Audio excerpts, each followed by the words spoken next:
నిన్న మా అందరి ఎంపీలకు ఏదైతే లోక్సభ సెక్రటరీ నుంచి ఈ 107, 108, 109 బిల్స్ ని 16, 17, 18 తారీఖులలో ఇంప్లిమెంట్ చేద్దామన్న ఆలోచనతోటి ఒకటి మహిళా రిజర్వేషన్, 2 డీలిమిటేషన్, 2 సీట్ పెంపుదల గురించి ఏదైతే నిర్ణయాలు తీసుకుందాం అనుకుంటున్నారో ఈ రోజు దేశవ్యాప్తంగా కూడా అన్ని పొలిటికల్ పార్టీస్ లో ఒక చర్చ, ప్రజలలో కూడా చర్చ మొదలైంది. కావాలని బీజేపీ వాళ్ళు ఈ యొక్క ఇండియా కూటమిలో ఉన్నటువంటి నాయకత్వము మహిళా రిజర్వేషన్ కి ఎగెనెస్ట్ అని చెప్పడం జరుగుతుంది. ముఖ్యంగా కాంగ్రెస్ పార్టీ మల్లికార్జున్ ఖర్గే గారు కూడా మొన్న జరిగినటువంటి పార్లమెంట్ సమావేశాలలో లాస్ట్ 2 days ముందు ఏదైతే ఈ యొక్క లీక్ అయిందో న్యూస్, ఏది ఇట్లా 16th, 17th, 18th parliament extension సమావేశాలు పెట్టి ఈ యొక్క బిల్లుల గురించి చర్చ జరుగుద్దని తెలిసినప్పుడే రాజ్యసభ ఫ్లోర్ మీద క్లియర్ గా చెప్పడం జరిగింది. ఏంటంటే ఈ 3 రోజులు పెట్టకండి, ఎందుకంటే వెస్ట్ బెంగాల్, తమిళనాడు ఇంకా 5 రాష్ట్రాలలో ఎన్నికలు జరుగుతుంది. 29వ తారీఖు తర్వాత ఆల్ పార్టీ మీటింగ్ పెట్టి ఆ తర్వాత సెషన్ ని తీసుకోండి. అప్పుడు మెంబర్స్ అందరితోటి అన్ని పొలిటికల్ పార్టీస్ డిస్కషన్ చేసి ఒక లెంతీ ఎక్సర్సైజ్ ఇది. ఎట్ ద సేమ్ టైం దీనికి ఒక 3-4 days అవసరమైతే చర్చ పెట్టుకోవడం మంచిదే. కాకపోతే ఏంటంటే అన్ని పొలిటికల్ పార్టీస్ ని ఈ యొక్క చర్చలో భాగస్వాములను చేయాలి, వాళ్ళ ఆలోచన తీసుకోవాలి.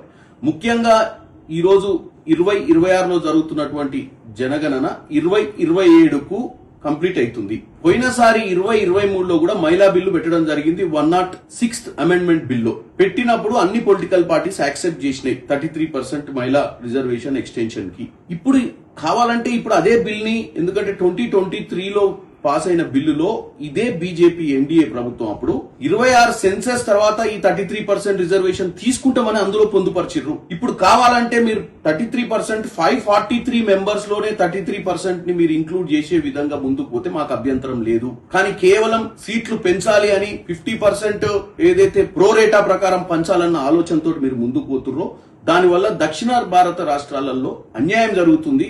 అందుకే ఇప్పుడు రేవంత్ రెడ్డి గారు కూడా ఒక చిన్న ప్రపోజల్ పెట్టి నిన్న 5 ముఖ్యమంత్రులకు లెటర్ రాయడం కూడా జరిగింది. ఏమని, చిన్న రాష్ట్రాలకు ఏదైతే పంజాబ్ లాంటి రాష్ట్రం గానీ, ఏదైతే హిమాచల్ ప్రదేశ్ గానీ, ఏదైతే చిన్న రాష్ట్రాలు ఉన్నాయో అన్ని రాష్ట్రాలకు కూడా అన్యాయం జరిగే పరిస్థితి, ముఖ్యంగా సౌత్ ఇండియా రాష్ట్రాలకు. ఎందుకంటే ఈ రోజు డబుల్ అయినప్పుడు వాళ్ళ సంఖ్య పెరిగిన తర్వాత దక్షిణ భారతదేశం ఆల్రెడీ నిధుల విషయంలో చాలా అన్యాయం జరుగుతుంది. ఇప్పుడు రాజకీయంగా కూడా అన్యాయం జరిగే పరిస్థితి ఉంది. కాబట్టి దీన్ని చర్చ చేయాలి. 50% ప్రోరేటా ప్రకారం తీసుకోండి, 50% మెరిట్ బేసిస్ ప్రకారం తీసుకోమని చెప్పి ముఖ్యమంత్రి గారు చెప్పడం జరిగింది. మెరిట్ బేసిస్ అంటే GSDP, performance of the state on all angles. Performance of the state ఏది ఆర్థిక పరంగానే కాకుండా రాష్ట్రం ఏదైతే అభివృద్ధిలో ఉందో, ఏ రాష్ట్రం ఈ భారతదేశ అభివృద్ధికి పాటుపడుతుందో అటువంటి విషయాలను తీసుకోవాలని కన్సిడర్ చేస్తారు. కాబట్టి మేము కూడా ఈ రోజు పార్లమెంట్ లో రేపు జరగబోయే పార్లమెంట్ లో ఇదే అడగబోతున్నాం.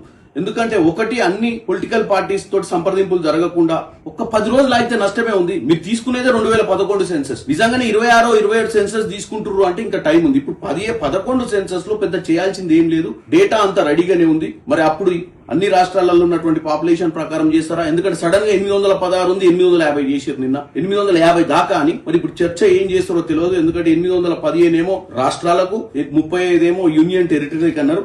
ఇదంతా కన్ఫ్యూజ్ చేస్తారు. ఎందుకంటే వాళ్లకు సంఖ్య ఉంది కదా, మాకు బుల్డోజ్ చేస్తాం అనే విధంగా ముందుకు పోతున్నారు బీజేపీ ప్రభుత్వం. కంపల్సరీ చర్చ చేయాలి. మేము ఉమెన్ రిజర్వేషన్ కి ఎగెనిస్ట్ కాదని చెప్తున్నాం. ఇప్పుడు కూడా ఏదైతే ఈ బిల్లులు నిన్న మా అందరికి పంపించారో ఈ బిల్లులు ఉన్నటువంటి అంశాల మీద డెఫినెట్ గా మహిళా రిజర్వేషన్ గురించి అయితే చర్చ లేదు, మేమందరం ఓకే. బట్ సీట్లు పెంపుదల 26 కాస్ట్ సెన్సస్ ని కన్సిడర్ చేస్తురా లేదో కూడా ఇందులో మెన్షన్ చేయలేదు. కాబట్టి చాలా కన్ఫ్యూజ్ చేసే ప్రయత్నం చేస్తున్నారు.